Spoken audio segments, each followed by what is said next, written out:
We want to take you on a study out of the VA that shows more deaths and no benefit from this malaria drug in a VA virus study. You might recall that hydroxychloroquine had been used as a way to combat the virus and that it had shown some promise, but according to a study just conducted, not the case. The New England Journal of Medicine, looking at all of this, has said that the study was a rigorous experiment, I should say, with some 368 patients, the largest look so far at the impact of hydroxychloroquine on dealing with this, and said that in some cases there was an increase in deaths, but no net benefit from all of this. Now, there had been issues raised by a number of cardiologists and other doctors with whom I had chatted that those who suffer such ailments or have other respiratory issues, when the president raised the possibility, what have you got to lose taking this?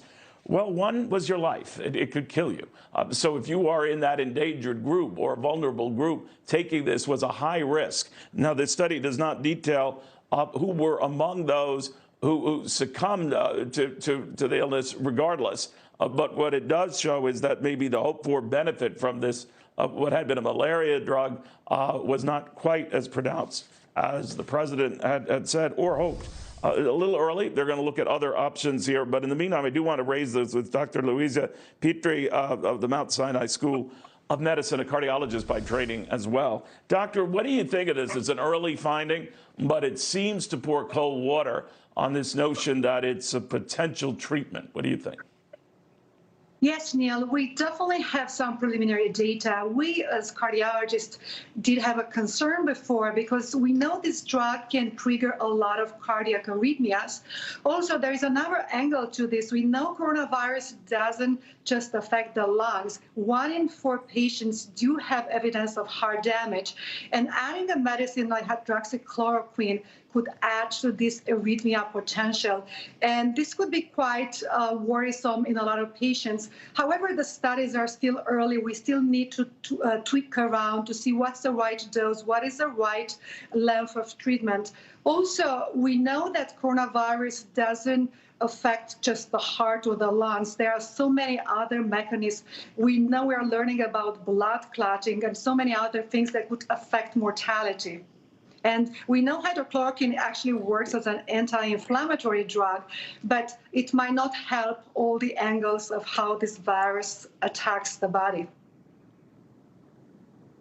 Doctor, in the meantime, I know you've been a huge proponent of more testing, as much for the fact that it could give us an idea of how many people have this. And I was thinking of you, Doctor, when I heard in LA County that testing showed an outbreak that was 50 times bigger than the reported cases. In other words, there were a hell of a lot more cases than was earlier thought to be the case. Now, is this coming from these antibody tests that could show it was present in you, or you had it for a while, or what?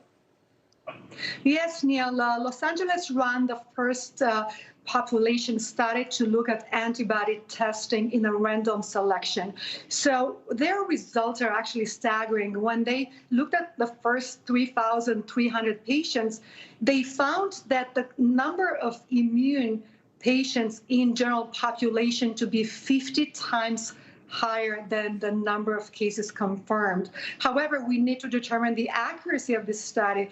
Did we have a high number of false positive? We don't know. Every test has its own imperfections. We have to learn more about that. Second, was there a recruitment bias because it was based on volunteer participation?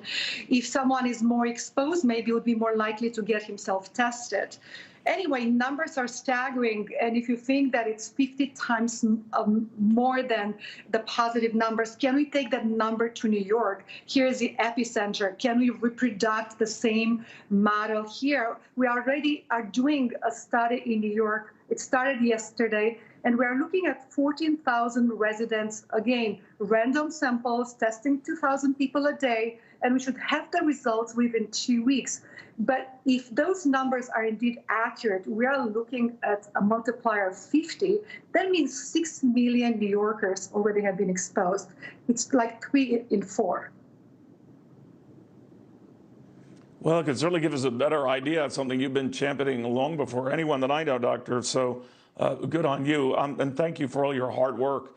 I know it's meant a lot of sleepless nights, but a lot of folks appreciate it. Thank you, Dr. Petre, very, very much. We're learning a little bit more about this study, and I want to pass it along.